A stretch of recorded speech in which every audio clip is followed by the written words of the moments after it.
सभी साथियों को हर्ष चिकारा की तरफ से राम राम। मेरे हाल फिलहाल दोनों साइड जो मेरे छोटे भाई खड़े हैं, ये वे साथी हैं जो बेरोजगार हैं। और मेरे हाथ में जो है ये नोटिस आप देखोगे, इस नोटिस के ऊपर पूरी डिटेल लिखी हुई है।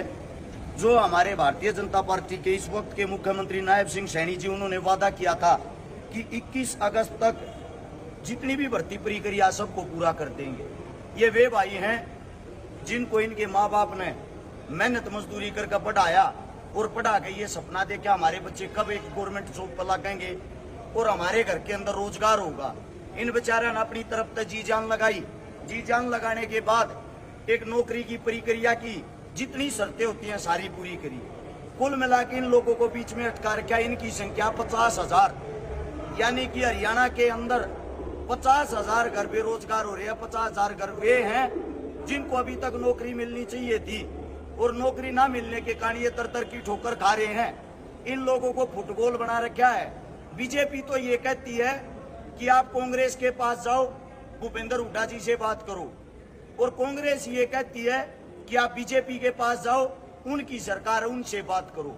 पहली बात तो किसी भी गरीब बच्चे की इतनी औकात नहीं होती कि वो सीएम से, मंत्री से, एमपी एमएलए से अपने विचार रखकर बात कर सके। ये तो चुनाव चल रहा, हो सकता है फोटो खिंचवाने के चक्कर में इनकी बात वे सुन भी लेते हूं, वरना गेट के अंदर तक भी नहीं जाने देते गरीब परिवार को, गरीब बच्चे को।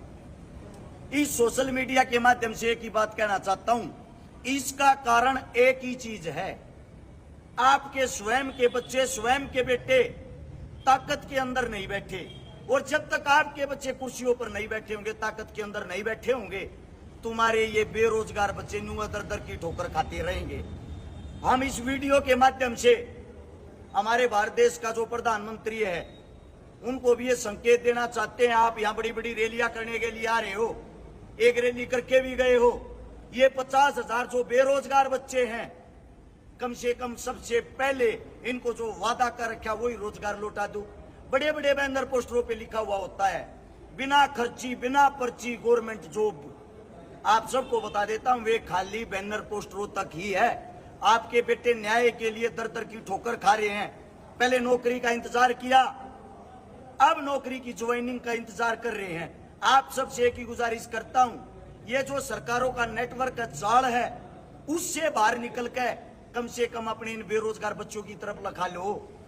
जब तक आप अपने बच्चों को आगे नहीं बढ़ने दोगे, अपने बच्चों को समर्थन और सपोर्ट नहीं करोगे। मैं भी इन्हीं के बीच से आता हूं, एक गरीब परिवार से, मजदूर परिवार से।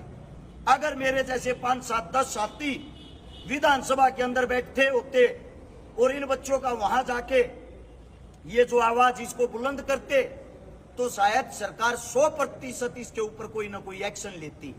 अब एक्शन क्यों नहीं होता? आप लोगों को पार्टियों ने कठपुतली बना रखा है। आपके हक की आवाज उठाने वाला वहां पर अंदर विधानसभा के अंदर, लोकसभा के अंदर कोई भी नहीं है।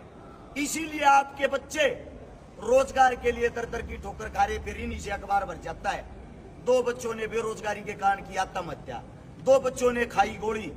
तो आप सभी से एक ही विनती करता हूं, संपूर्ण हरियाणा से एक ही विनती करता हूं, कम से कम अपने बच्चों की तरफ लखाकर, सोच समझकर, जब आपके गांव में कोई भी पार्टी चुनाव प्रचार के लिए आती है, यो थारे दो सुनहरा मौका उन्हें घेरो, उन्हें पकड़ो और उन्हें कहो पहले हमारे बालका तो रोजगार दो, जब हम तुम्हारे को वोट देंगे। अगर रोजगार नहीं तो वोट भी नहीं, चाहे कोई भी पार्टी आए।